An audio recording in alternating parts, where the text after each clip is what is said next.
Start. Hello, Nicole. Hello, Cara. What do I call you, Cara? Cara. All right. Yeah, that's it. Okay, we'll say hello again. How are you? I'm great. I'm Good. great. Yeah. Awesome. Yeah. So, interviewing today about what's important to you in your life. So I thought we might start by just looking a little bit about your background and experiences and what you're up to now. So, tell me a little bit about you. Like, where did you grow up? What was life like, and in your family and in your life growing up, and what are you up to now in your life? So I'm the youngest of 5 children from immigrant parents. My parents emigrated to Australia from Holland, and we're a lower middle class family.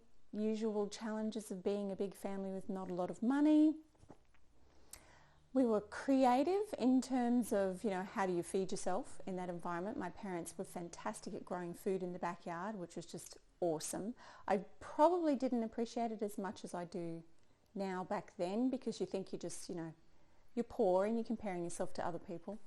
But in hindsight, it was one of the best starts in life, because it gives you really great foundations for a healthy body and a healthy mind.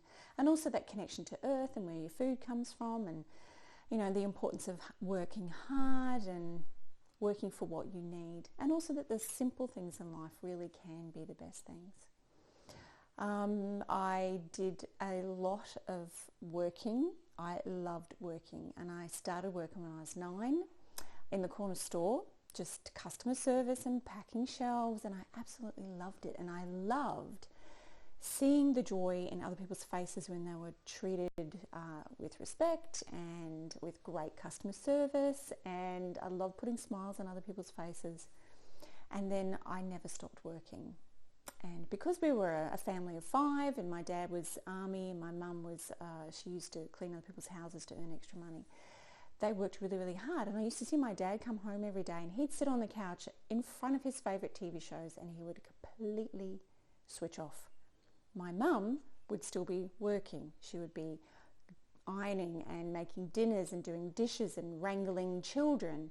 And I remember, it's hot, it's Queensland, it's the middle of summer, Mum is just sweating, we've got no air conditioning. And we're all sitting there on the floor watching MASH, which was our nightly ritual. My dad, being military, was a real connection with MASH, and he's also, he was a medic in the army. And I'd look at my mum, and she seemed kind of happy, content maybe, more than happy. Ironing, sweat pouring down. We'd all go to bed. Mum would still be ironing, getting things ready for the next day. And I knew that my work ethic came from my immigrant parents, and I'm so grateful for it, because it has done me so much good in my career and now in my business. However, what I wasn't taught was how to rest. And somewhere in my subconscious mind, I picked up the belief that it's not okay for women to put themselves first, that it's not okay to take care of themselves, and that everyone else's needs are more important than hers. And I guess I interpreted my mum's lack of complaining about it as happiness, and that she was okay with that. Much later I discovered it was actually because she really didn't know any better. For her, that was what women were supposed to do. Very intelligent woman, clever, smart, but under my dad's thumb. He lorded it over the house, and I learnt not only not to relax as a woman, but to dial yourself down in front of other more dominant personalities. My personality was to challenge the status quo and to challenge my father, and that caused problems for my family. My dad and I actually had, and still do, have a very unusual connection. Very spiritual, almost, we're connected somehow, and it goes beyond words. However, I adopted in my relationships, whenever there was a more dominant personality, particularly a male, I would dial down my intelligence.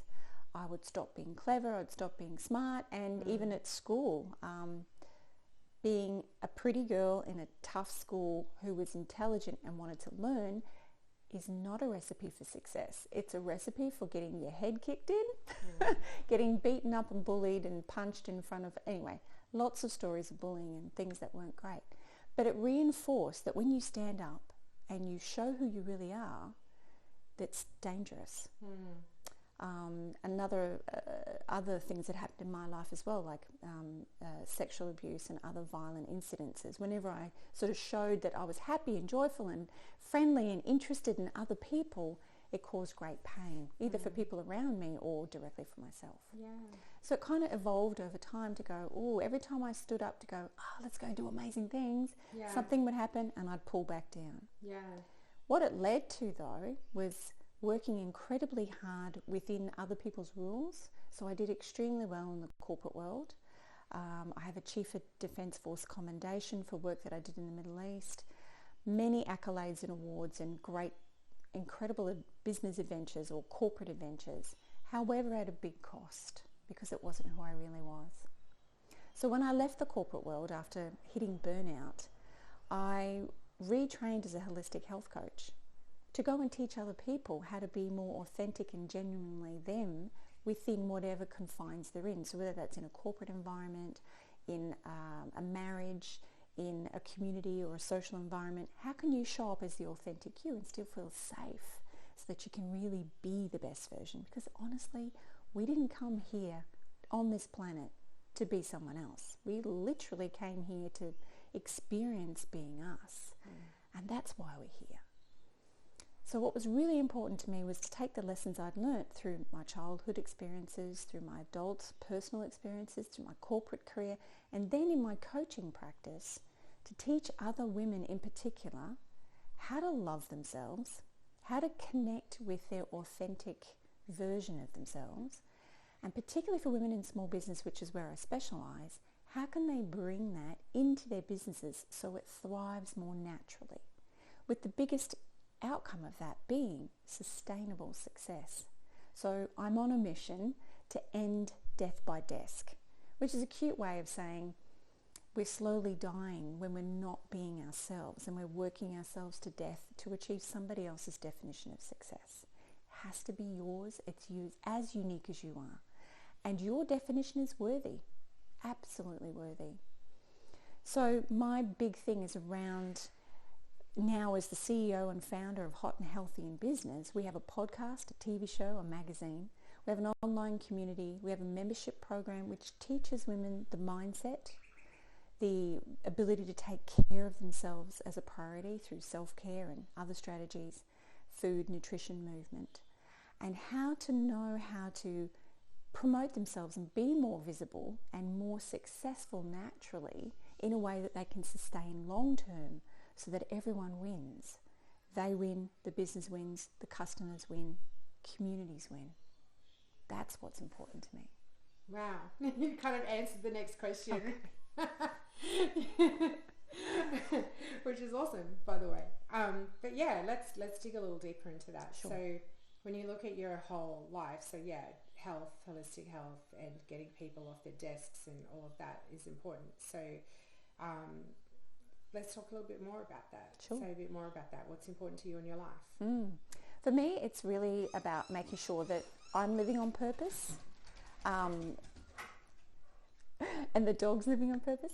It's really important that I'm living on purpose. I personally, and not everyone's like this, but if I end my life just having been about consumption, maybe some creation of some children, creating some waste, and then dying, I think I will have missed the whole point of being a human. So for me, it's definitely about personal awareness, personal growth, personal evolution, really experiencing life. It's only a short time. If we're lucky, we get 90 years. That goes pretty quick. I'm going to hit 50 soon.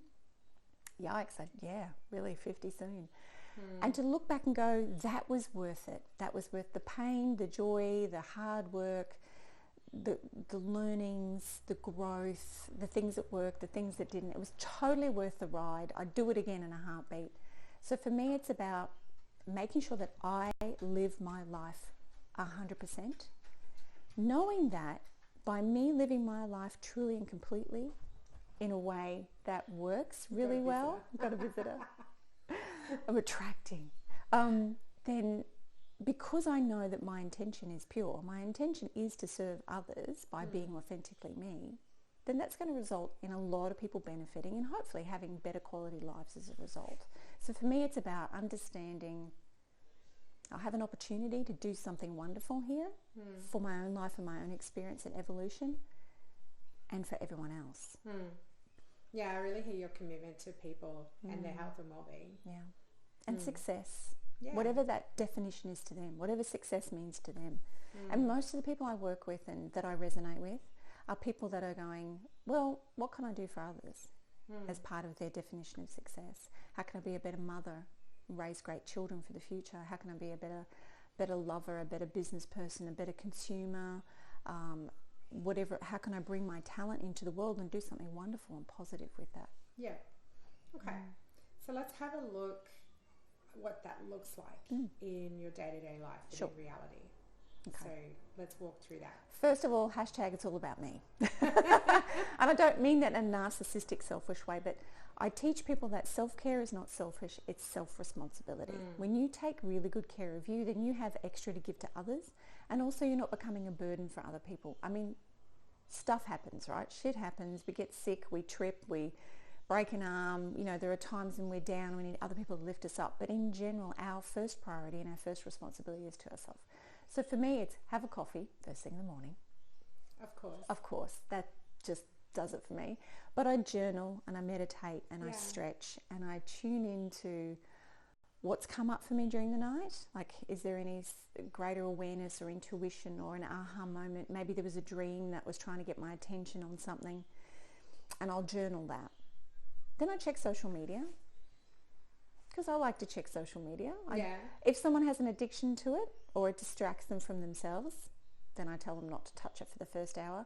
But I generally look in the first half an hour and I'm only there for 10 minutes and I'm encouraging other people and liking and moving great stuff around. I have consciously removed anything out of my feed which is negative first thing in the morning. Right. So you're being quite intentional. Very intentional. Yeah.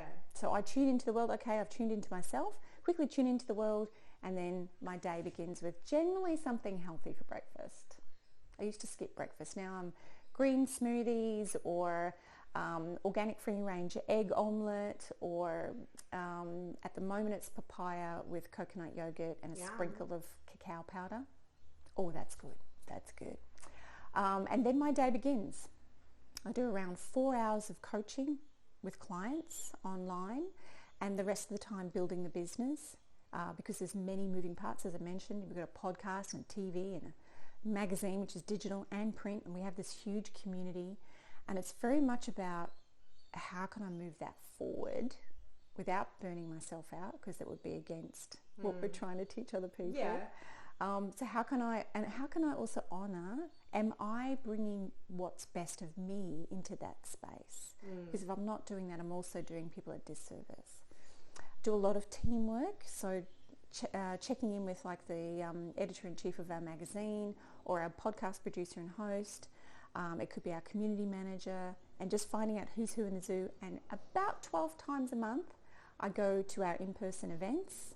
We have 14 running every month at the moment, and I try to make it to at least 12. Every month? Every month. Wow.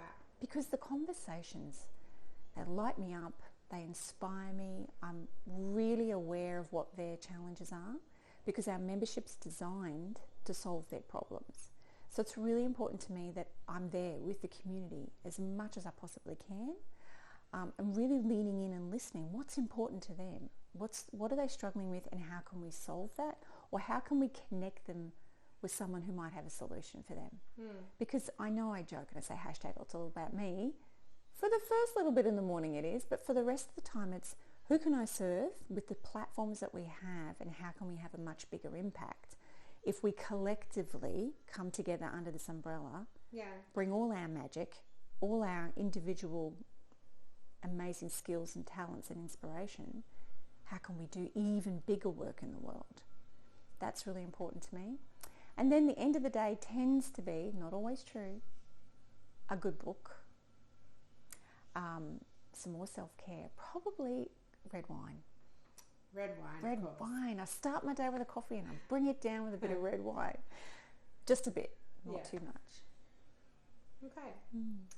So when you think about what matters to you, and you're a very driven person, and I would hazard a guess that you're not the norm of the world. Okay.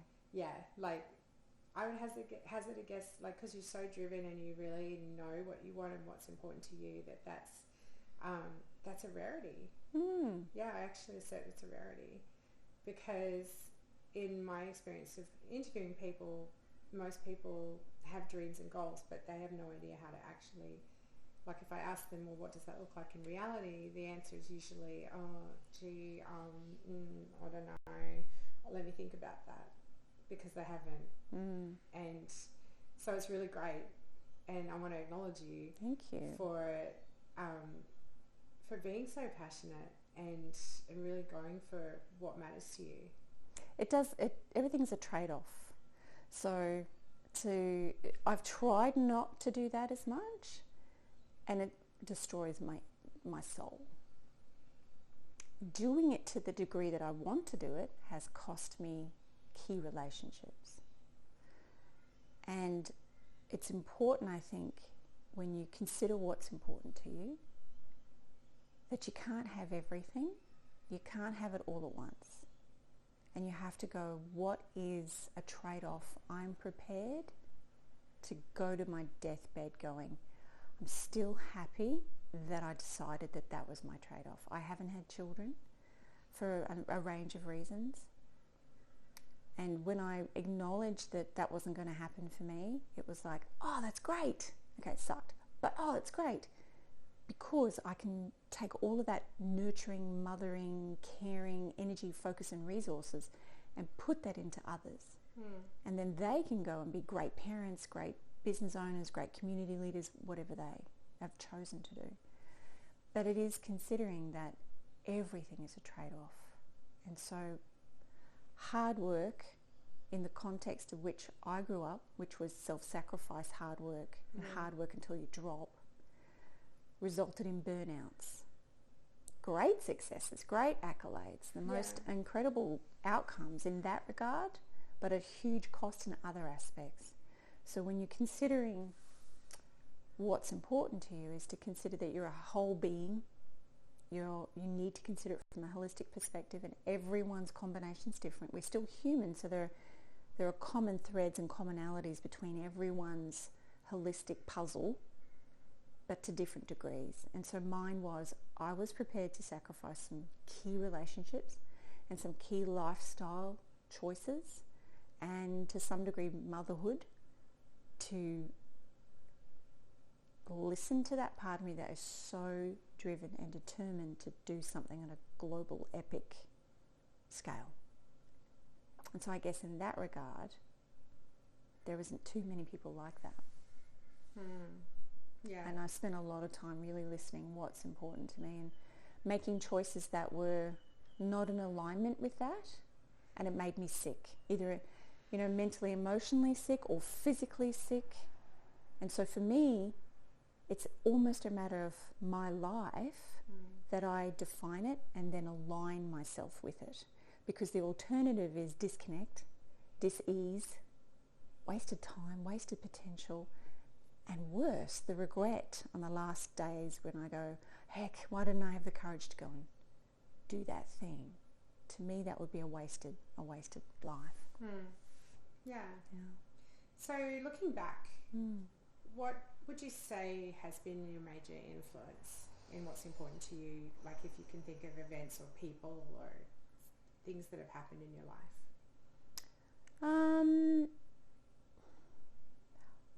I would say the really bad stuff, because the horrible experiences, you get an opportunity. And I've really struggled with having a growth mindset. But I knew that not having a growth mindset meant depression and misery and a life half-lived. And something in me kind of knew that.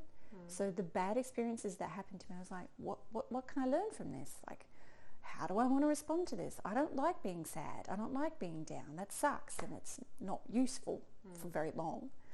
How do I bring myself up? So for me, it's the contrast between the horrible experience and the joy that I've experienced, and go, oh, the contrast is interesting. I want more of this. Not so much of that. Or if it does happen, I don't want to spend a lot of time there. And if it does happen, I want to learn what I can learn from this experience to have more of that. And sometimes that takes a lot of work. And I know, like, every cloud has a silver lining. It's a bit of a, it's cliche. But if you can train your mind to go, well, that's a sucky experience. Where's the gold in that? And I often say to people, well, that's a lump of gold wrapped in a handful of poop. So how do we how do we find the gold in that lump? So that's one. Another one would be the people who saw the potential in me before I could even allow myself to think they were right. And something in me going, well, there's more than one person told me. There's more than one. So who do I want to listen to? All of these people going, you can't, you won't, it's not possible, it doesn't happen, etc., etc. All those little voices that are like, you got this. There's something special. Bring it. Just those little voices. Yeah. And then it's not the little voices, it's what you do with the little voices. If you amplify them, then they're useful. It's like these loud voices of you can't, you won't, it's not possible. We often let the loudness of them overtake the little voices. So the trick is to go, there it is. I want that to be bigger and bigger and bigger. Now I want that to be my reality. So how do I align my actions with that belief that that is true? And that's where success blooms. It's closing that gap and noticing and make conscious choices about, if I keep listening to that, I know where that's going to go. Poverty mindset, misery, lack of self-evolution, expression. Oh, no, I get it. I don't want any of that anymore. I want this one. And then turning that up. I would say in my case, it's an awful lot of people going, I don't know if you can make this work, but you're kind of fun.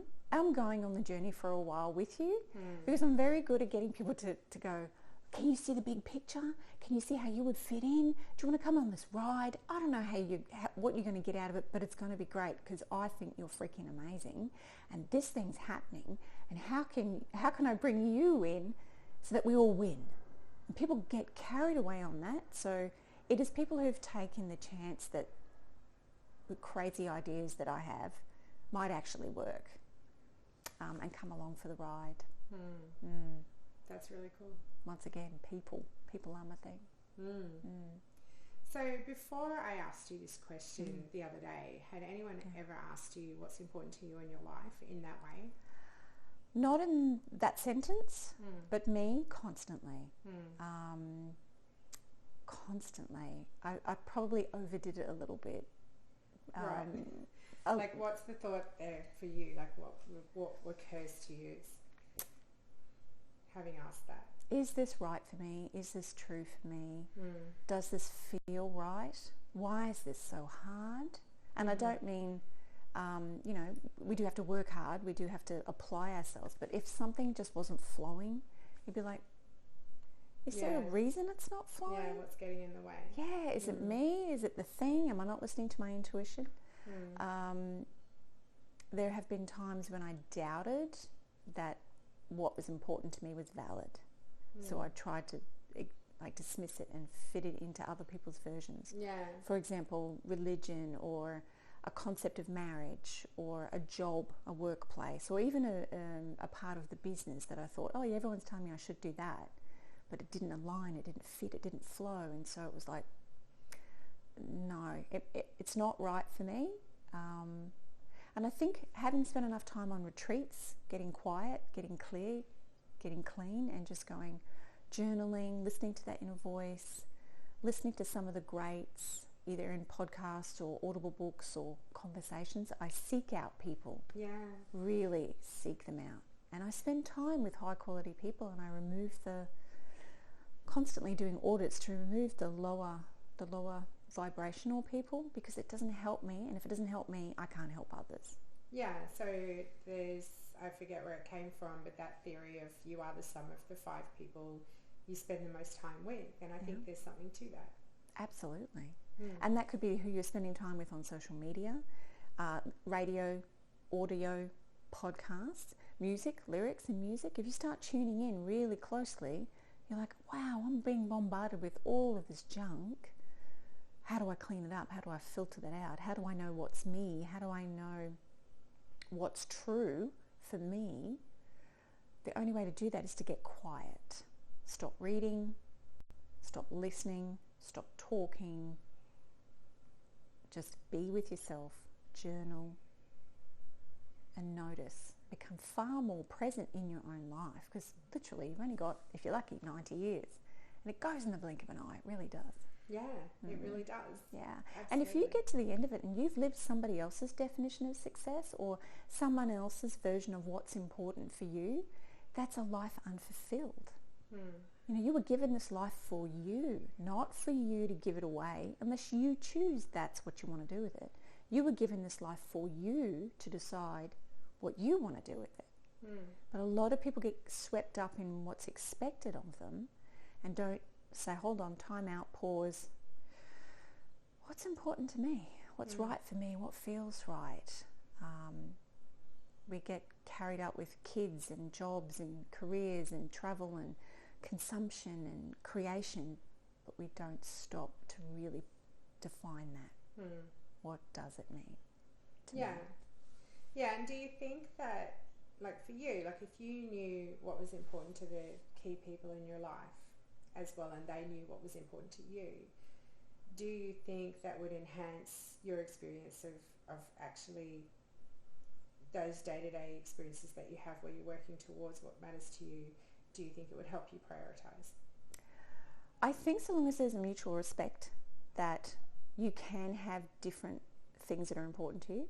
Doesn't mean that what's important to them is not right, or what's important to you is more right than what's important to them. I do think it would help so long as there's that mutual respect and understanding and that communication. Oh, so this is really important to you. Yes, it is. On a scale of what to what, how important is that to you? It would definitely help, but I think it has to go both ways. Yeah. And it has to be a continual dialogue, because what's important to you in one stage of your life will change. You know, what's important to me in my 20s versus my 40s, and I suppose, if I'm lucky, my 70s, 80s and 90s will be different. That's true. You see it often in businesses. Yeah, it changes every day. It does. Hopefully not too much, but that's where the conversation, the communication, that dialogue. Let me just check in. How important is that thing for you? Oh, it's super important. You know, rinsing off the dish rag before you put it on rather than scrunching it and leaving it there might be super important to someone, and to someone. Cause a divorce. Yeah, exactly. And it's those little daily irritations that can erode even a great relationship. So yeah, I think it would help a lot. Yeah, fantastic. So who in your life do you think would benefit from being asked this question?